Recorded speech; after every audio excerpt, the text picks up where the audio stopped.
बेटी दाल बराबर। आन्या डांस करने में उस्ताद। एक स्टेप जो वो देख लेती तो हूबहू उसे उतार देती। अरे आन्या बेटा, मेरी बेटी को भी डांस सिखा देना, उसका एनुअल प्रोग्राम है। हाँ आंटी, क्यों नहीं, अब कल शाम उसको भेज देना, मैं सिखा दूंगी। हाँ हाँ, नचनिया ही बन, आस पड़ोस के लोग तुझे इस्तेमाल कर रहे हैं। माँ, इस्तेमाल मेरा नहीं कला का हो रहा है। नाचना एक कला है, कला। आन्या हर बात में अच्छी थी, फिर चाहे वो अच्छा व्यवहार हो या फिर लोगों की मदद करना। वो हमेशा खुद के शौक को पूरा करने के लिए व्यस्त रहती, लेकिन घर वालों को तो उसका ये काम सिर्फ समय की बर्बादी लगता है। कहाँ है आन्या? उसको बोलो कि आज शाम को खाना वही बनाएगी। सपना देख लो कि तुम्हारी बेटी घर का खाना बनाएगी। अरे आसपास के लोगों का काम करने से उसे फुर्सत मिले तब तो कहीं जाकर वो हमारे घर का काम करेगी ना। देखो ना, इकलौती बेटी, ऊपर से गैर जिम्मेदार, अब करे तो क्या करे। तभी पड़ोस की पिंकी आ जाती है। अंकल आंटी, आन्या दीदी कहाँ है? वो क्या है ना, मेरा क्लास वर्क है, वो मुझे समझ में नहीं आ रहा, तो मम्मी ने कहा कि आन्या दीदी से पूछ लो। हाँ हाँ, क्यों नहीं, खुद का तो कोई काम है ही नहीं उसे। जाओ जाओ, सीढ़ी से ऊपर चली जाओ, वही कमरे में है आन्या। एक रोज शहर में डांस कंपटीशन वाले लोग आते हैं, जहां आन्या का डांस सबको पसंद आता है। क्या बात है, छोटे से शहर में इतना टैलेंट? बेटा कौन सिखाता है आपको? कोई नहीं सर, वो क्या है ना, मैं टीवी देखकर सीख जाती हूँ। अरे वाह, और आपके मम्मी पापा कहाँ हैं? वो नहीं आए? नहीं, वो लोग नहीं आए हैं। आन्या कंपटीशन जीत जाती है और घर में टीवी वाले आन्या का इंटरव्यू लेने आते हैं। अरे क्या है, कहाँ घुसे जा रहे हो, क्या हो गया? आप आन्या की माँ है ना? वो क्या है ना, आपकी बेटी ने डांस का कंपटीशन जीता है, हमारे शहर के लिए ये गर्व की बात है, तो हम लोग उनका इंटरव्यू लेने आए हैं। ओहो, बड़ा तीर मारा हो जैसे। अरे उसे आता ही क्या है डांस के सिवा, कुछ और करती तो शायद गर्व होता। तभी वहां आन्या आ जाती है और पत्रकारों को इंटरव्यू देती है। उसी रोज पिता के ऑफिस में। देखो तो आजकल के बच्चे कितने स्मार्ट हैं, धन्य है ऐसे बच्चों के माता पिता को। और किस्मत वाले होते हैं ऐसे माता पिता, वरना मेरी बेटी तो किसी काम की नहीं, सारा दिन बस नाच गाने में ही दिमाग लगाती रहती है। अरे वो बच्ची हमारे शहर की ही है, कितना नाम कमा रही है डांस में, हम तो उसकी बात कर रहे हैं। अच्छा, कोई डांस में भी नाम कमा सकता है? अरे दे देना भाई पेपर की कटिंग, दिखाऊंगा आन्या को भी मैं। क्या नाम बताया? आन्या? यही तो नाम है मेरी बेटी का, आन्या शर्मा।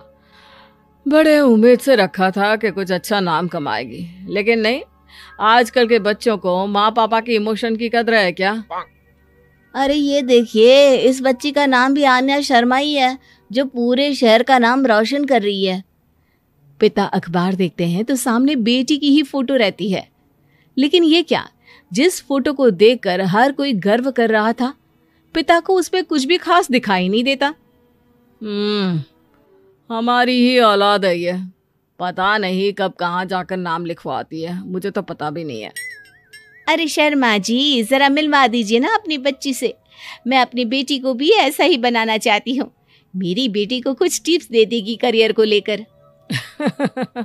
अच्छा, ये दिन आ गया आपकी बेटी के, ले आइए कभी भी, लेकिन बाद में अफसोस ना करिएगा। सभी को आन्या के पिता की बात पर हैरानी होती है कि इतनी टैलेंटेड लड़की के माता पिता आखिर उससे चाहते क्या है। पिता घर आते हैं और माँ से कहते हैं, पता है तुम्हारी लड़की क्या कर रही है, या फिर ऐसे ही व्यस्त रहोगी हमेशा? अरे पता है मुझे, पर आपको कैसे पता चला? अरे कुछ पत्रकार आए थे, पता नहीं कहाँ कौन सा कंपटीशन जीत कर आई है। नजर रखा करो उस पर। तभी वहां पड़ोसन आ जाती है, जो पति पत्नी दोनों ही डॉक्टर होते हैं। नमस्ते भाभी, बधाई हो आपको आन्या की कामयाबी की। भाई भगवान बेटी दे तो ऐसी, कहाँ है वो? सच में आपको ऐसा लगता है कि भगवान ऐसी बेटी दे? तो ले जाइए ना अपने साथ, रखिए 2-4 दिन, खुद ही पता चल जाएगा। और नहीं तो क्या, सारा दिन करती क्या है, कहाँ रहती है, हमें तो कुछ पता नहीं होता। ना बताती है ना पूछती है। खैर देखिए, वो वक्त अब गया जब माता पिता बनकर बच्चों की परवरिश की जाती थी। अब तो बच्चों को साथ बिठाकर बात करना जरूरी है। वो क्या कहते हैं, बच्चे के दोस्त बने। तो क्या आप दोनों अपनी बेटी के दोस्त हैं? हाँ, बस अब यही बाकी रह गया था। खैर बताइए, क्या काम है आपको? वो क्या है ना, मैं और मेरे पति दोनों को ही इमरजेंसी कॉल आ गई है अस्पताल से। मेरी बेटी आन्या की अच्छी दोस्त है, तो मैं क्या उसे आन्या के पास छोड़ दूं अगर वो फ्री है तो? माँ कुछ बोलती उतने में ही आन्या आ जाती है। वाह आंटी, क्यों नहीं, मैं फ्री ही हूँ, आप निश्चिंत रहिए, मैं उसका पूरा ख्याल रखूंगी। थैंक्स बेटा। वो अपनी बेटी उनके घर छोड़ जाती है, जो आन्या की उम्र की ही होती है। ये क्या मजाक है आन्या? हम लोगों को सोना भी होता है और हर घर का अपना कायदा होता है। मुझे बिल्कुल पसंद नहीं है कि तुम किसी को भी घर में घुसा लो। धीरे बोलिए पापा, कैसी बात कर रहे हैं? अंकल आंटी डॉक्टर है, पता है ना डॉक्टर का फर्ज क्या होता है।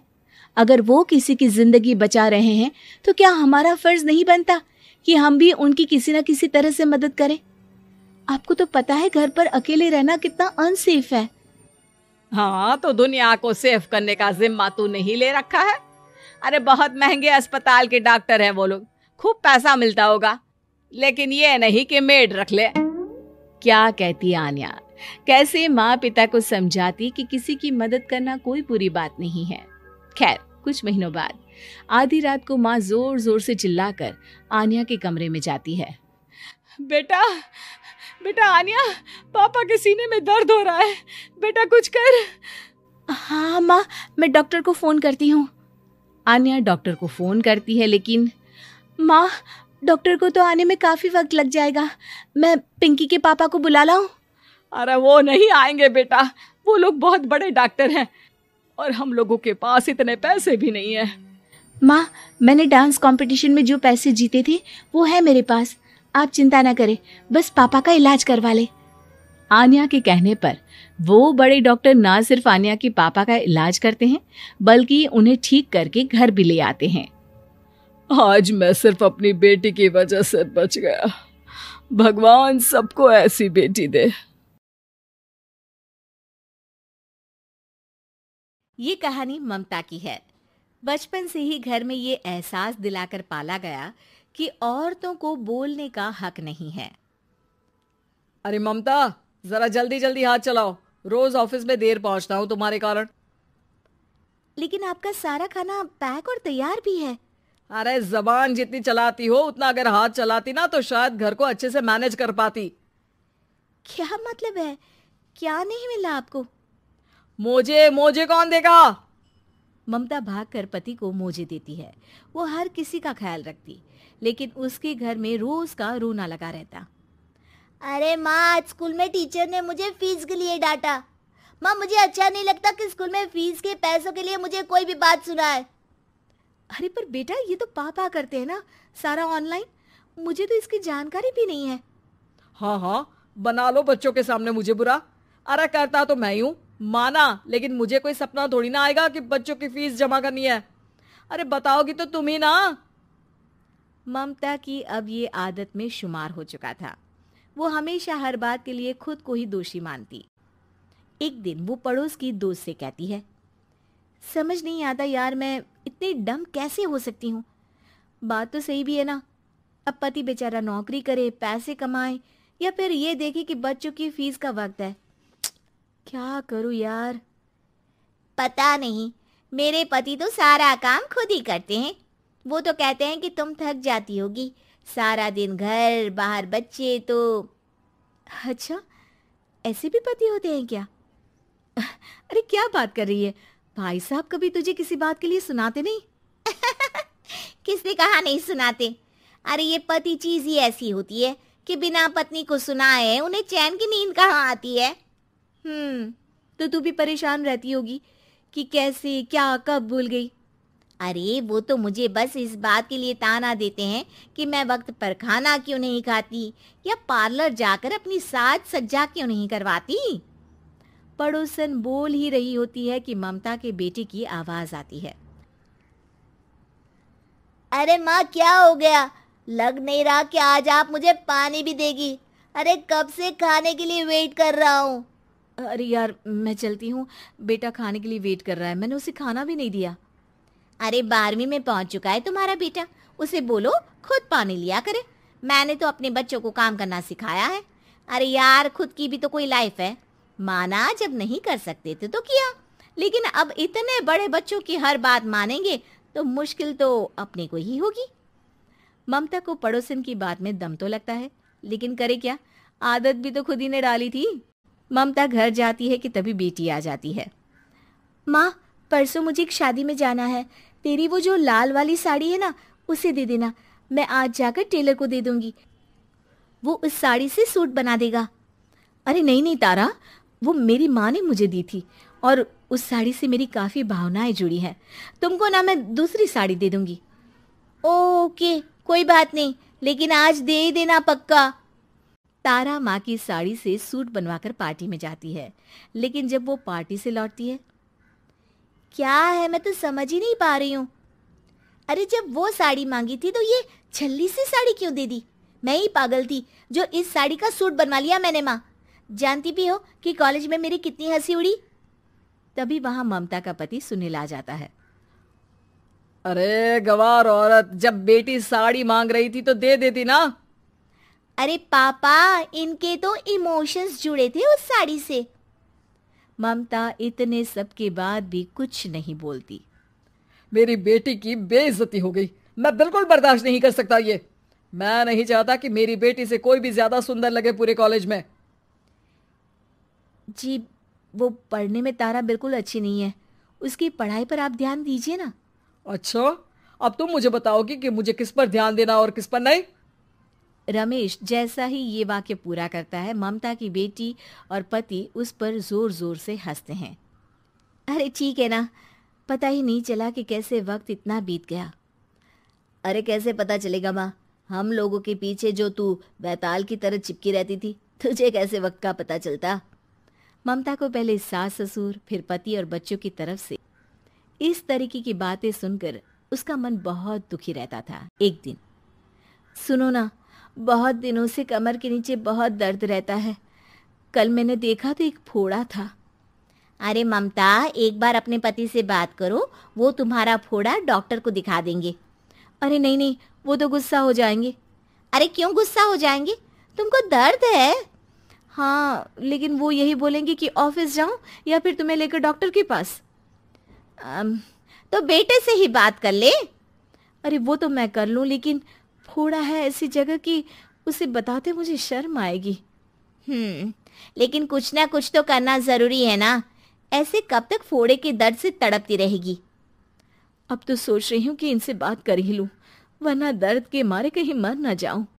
लेकिन शाम को, ममता क्या किया तुमने आज?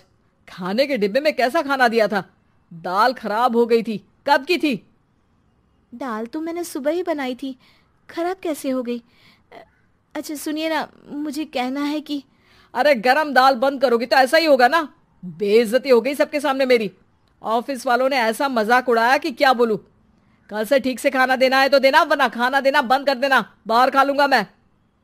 ममता जो पति से अपनी परेशानी बताने वाली थी, वो अब ये सोचने लगती है कि कल से पति को खाने में क्या दे। अगले दिन ममता थकी थकी सी हालत में, आप लोगों के लिए नाश्ता बना दिया है, खाना बनाने की हिम्मत नहीं है आज तो। रात भर सोकर थक गई है ना, इसीलिए तो खाना नहीं बना सकती। हिम्मत नहीं हो रही है, मैं बस सोने जा रही हूँ। बस मैडम को सोने का बोल दो, फिर देखो कैसे सोती रहती है। माँ फिर वही पराठा सब्जी। अरे हमारे साथ के दोस्त एक से बढ़कर एक नाश्ता खाना लेकर आते हैं, आप तो बस। सभी घर से निकल जाते हैं, लेकिन जब शाम को बेटा घर आता है तो घर में अंधेरा रहता है। बेटा लाइट जलाता है। क्या माँ तुम्हारा भी जवाब नहीं है बिजली का बिल बचाने के लिए? वो बोल ही रहा होता है कि सामने माँ जमीन पर लेटी मिलती है। वो उसके पास जाता है। अरे माँ क्या हो गया माँ? तभी वहां पड़ोसन आती है। अरे बेटा तुम्हारी माँ के पैर के पास एक फोड़ा है, जिसके कारण ये लगातार कमजोर होती जा रही थी। मैंने उसे पहले ही कहा था कि घर में बता दो, लेकिन तुम्हारी माँ किसी को तंग करना नहीं चाहती थी। तभी वहां डॉक्टर आ जाता है। अरे इनके ऑर्गन में दिक्कत है, कोई बात है जो इनके मन में खटक रही है। अरे नहीं नहीं, इसके मन में कोई बात नहीं है, कोई काम है नहीं ना इसके पास, सारा दिन बस घर में ही रहती है। देखिए मैं तो ये नहीं जानता, लेकिन हाँ इनके मन में हमेशा कोई बात रह जाती होगी, इसलिए उनकी ये हालत है। अगर आप समय से नहीं ले आते तो हो सकता था कि। अरे नहीं नहीं डॉक्टर साहब, हम पूरी कोशिश करेंगे कि वो ठीक हो जाए। हम लोगों ने अपनी ही परेशानी माँ के सामने रखी, लेकिन किसी ने माँ की दिक्कत को जानने की कोशिश तक नहीं की। हाँ, मैंने भी ममता को हमेशा घरेलू जरूरत से ज्यादा काम का नहीं सोचा था। ममता को होश आता है और वो खुद को अपने बेडरूम में देखती है। वो उठने की कोशिश करती है कि माँ अब आप नहीं उठेंगी, हम लोग है ना, हम लोग आपको पूरी तरह से खुश रखने की कोशिश करेंगे।